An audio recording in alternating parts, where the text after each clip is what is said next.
En las ruinas humeantes de un siglo marcado por el horror, su sombra aún se arrastra como un espectro maldito que se niega a morir. Adolf Hitler, más que un hombre, fue el arquitecto de una pesadilla viviente, una figura que surgió del resentimiento, que convirtió la palabra en veneno y el ideal en ceniza. Donde caminó, la muerte floreció, donde habló, los débiles temblaron, y tras sus ojos vacíos, la humanidad perdió su reflejo. No necesitó cadenas ni barrotes, su prisión fue mental, su imperio, de obediencia ciega y sangre fría. Aún hoy, su nombre se pronuncia con cautela, como si invocarlo pudiera despertar aquello que debería haber quedado enterrado para siempre. Esta no es una historia común, es un descenso, y tú acabas de dar el primer paso. Ayúdame con un like, comentando qué otros temas te gustarían abarcar en estos videos y suscríbete. Así, cada día podremos traer nuevas historias perturbadoras de los personajes de la historia más misteriosos y oscuros. Todos sabemos lo que este hombre hizo, sabemos que estuvo mal, sabemos que hizo daño, pero ¿por qué lo hizo y cómo fue que perpetuó el famoso Holocausto? Te lo explico, pero antes un poco de contexto.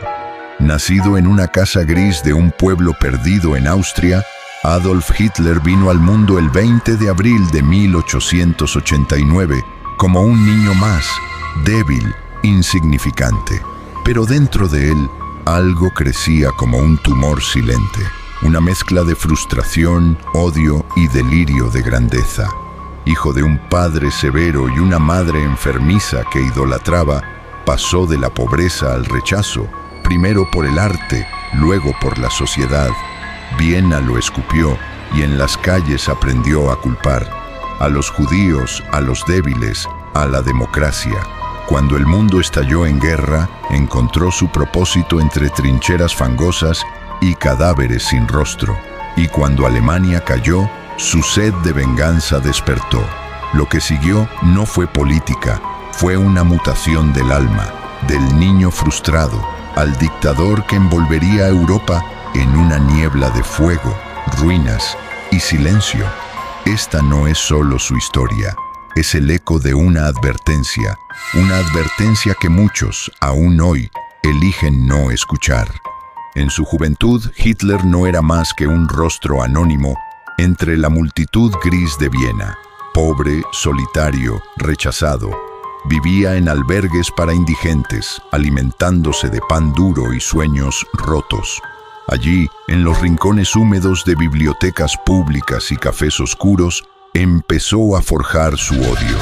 No encontró consuelo en la compasión ni en la razón, sino en los textos nacionalistas extremos y pangermanistas que hablaban de pureza racial, de superioridad aria, de enemigos invisibles que corrompían el alma de la nación. Empatizó con pensadores como Georg von Schönerer, un ferviente antisemita que creía en un imperio germano unido, libre de eslavos y judíos. También absorbió las ideas de Karl Lueger, el alcalde de Viena, quien envolvía su antisemitismo en carisma populista, demostrando que el odio podía venderse como virtud si se vestía de promesa nacional. En esas ideas encontró su guía, no en la luz, sino en las sombras, el ultranacionalismo, el racismo disfrazado de ciencia, el mito de la raza aria, la creencia de que la violencia era necesaria para purificar. Karl fue el espejo oscuro en el que un joven Adolf Hitler vio por primera vez el poder de las palabras cuando se envenenan con carisma. Alcalde de Viena a finales del siglo XIX, sonreía mientras señalaba con sutileza al otro, al intruso. Lueger envolvía su antisemitismo en discursos sobre moral, progreso y orgullo nacional, haciendo que el odio pareciera razonable, necesario. Fue un maestro del populismo, un encantador de multitudes que culpaba a los judíos de las desgracias económicas y sociales, mientras se construía un imperio político sobre los escombros de la empatía. Hitler lo observó, lo escuchó lo estudió. Para Lueger, los judíos no eran simplemente una minoría. Eran el chivo expiatorio perfecto, el rostro elegido para encarnar todos los miedos, frustraciones y resentimientos de una sociedad que se desmoronaba desde adentro. En la Viena de su tiempo, un crisol de culturas, clases sociales y tensiones étnicas, Lueger vio una oportunidad: tomar el descontento popular y dirigirlo como un arma. Acusaba a los judíos de controlar los bancos, la prensa, el comercio. Los presentaba como una élite invisible que manipulaba los hilos de la economía y corrompía los valores cristianos de la nación. Los señalaba como extranjeros, aunque muchos llevaban generaciones en Austria. Para él no importaba su ciudadanía, importaba su sangre. En su retórica, el judío se convirtió en símbolo del liberalismo decadente, del cosmopolitismo sin alma, del cambio que amenaza lo puro. Lueger odiaba, sí, pero con cálculo. Sabía que el odio cohesiona, sabía que una masa enfurecida necesita a quien culpar. Y así fabricó un enemigo útil, lo metió en cada discurso y lo transformó en el combustible de su ascenso. No necesitaba pruebas, solo necesitaba miedo, y en ese miedo una generación entera aprendió a mirar al otro con sospecha y aplaudir la injusticia como si fuera justicia. Pero tuvo más inspiración poética, científica e ideológica. Leyó a personalidades como Houston Stewart Chamberlain, Georg von Schonerer, Paul de Lagarde y Julius Langben, y Friedrich Nietzsche como la cereza del pastel más amarga. Fue Houston Stewart Chamberlain, un profeta de raza disfrazado de filósofo. En su obra Los Fundamentos del siglo XIX, hablaba del alma aria como si fuera sagrada y del judío como si fuera un virus. Georg von Schonerer, un político pangermánico que predicaba con furia sobre la unidad racial, la supremacía alemana y la necesidad de eliminar al otro. No era teoría, era un plan. Paul de Lagarde y Julius Langben le ofrecieron un barniz místico. Hablaban de redención nacional, de una Alemania pura, redimida a través de la limpieza cultural y racial. No pensaban en políticas, pensaban en purgas. Friedrich Nietzsche, aunque jamás hubiese aprobado lo que vendría, fue secuestrado por la narrativa nazi. Hitler tomó sus palabras, torcidas, malinterpretadas, arrancadas de contexto, y las convirtió en excusas filosóficas para la barbarie. Hablaba del superhombre, pero lo usaba como justificación para la deshumanización sistemática del débil. En esas páginas, Hitler no encontró sabiduría, encontró armas. Las cargó con rencor, las afiló con nacionalismo y años después las disparó contra el mundo entero. Fue así como un lector solitario, empapado de odio y fracaso, empezó a usar la información como poder de fuego. Y nadie se percató del monstruo que los libros estaban formando, hasta que fue demasiado tarde. He aquí la importancia de la frase: el conocimiento es poder, porque una mente con demasiada información, pero una capacidad interpretativa maliciosa, puede usarla para perjudicar. Así nació el monstruo alemán, o mejor conocido como el carnicero de Europa, el profeta de sangre, el lobo de Baviera. En abril de 1933, apenas semanas después de asumir como canciller, Hitler ordenó el boicot nacional a negocios judíos. Las vidrieras fueron marcadas con la estrella de David, manchadas con pintura negra, y las SA, sus camisas pardas, se apostaron frente a cada tienda como buitres, impidiendo que alguien entrara. Era el mensaje: ellos no son como tú. Poco después vino la ley para la restauración del servicio civil profesional. Bajo la excusa de depurar al Estado, todos los funcionarios judíos fueron despedidos, desde jueces hasta profesores.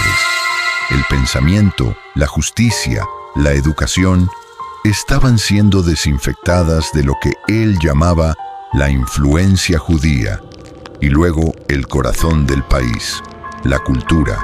Escritores, compositores, médicos, científicos, cualquiera que tuviera sangre judía era expulsado de academias, de laboratorios, de universidades.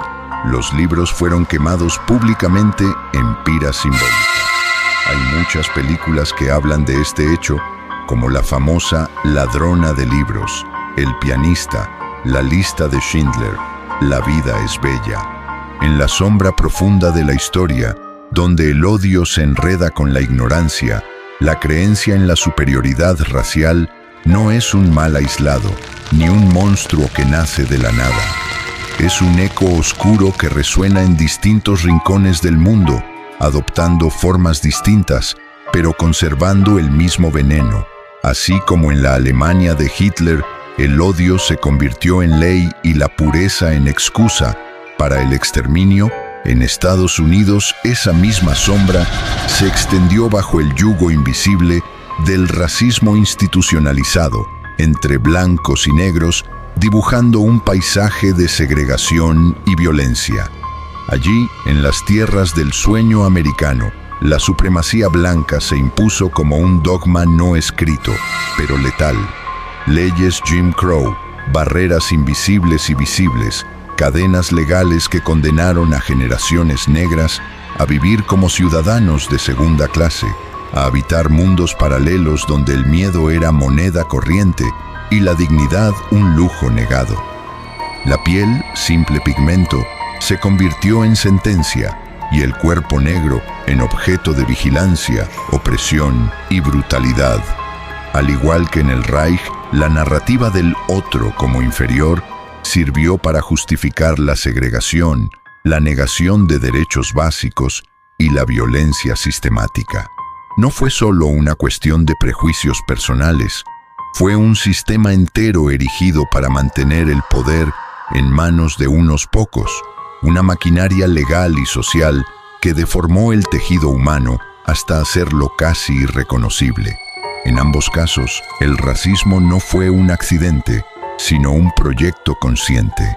El miedo disfrazado de orden, el odio vestido de ley, la exclusión presentada como seguridad, la sangre de miles, la destrucción de vidas, el silencio impuesto por el terror, son espejos oscuros donde se reflejan las grietas de la humanidad.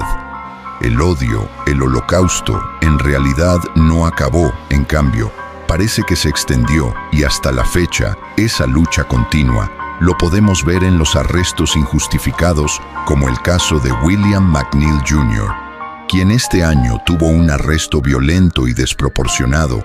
Esta ideología racial y étnica no se ha destruido, solo cambia de forma y nombre. Ahora también pasa en Estados Unidos con los latinos, en México con la gentrificación, en Rusia con los ucranianos, en Israel con los palestinos.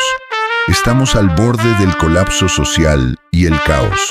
Practicar la tolerancia y el respeto son cruciales en la actualidad. Esta es una invitación así, no dejarse de nadie, pero resolverlo primero por la paz, sin violencia, sin agresión física, psicológica o verbal, que la violencia siempre sea el último, pero de verdad, el último recurso para alcanzar la paz. No dudes en darme tu apoyo para seguir haciendo estos videos que tanto me gustan. Esperando que a ti también te gusten, deja tu like, comenta y activa la campanita para recibir las últimas notificaciones. Nos vemos en el siguiente video, Luchadores de la Libertad.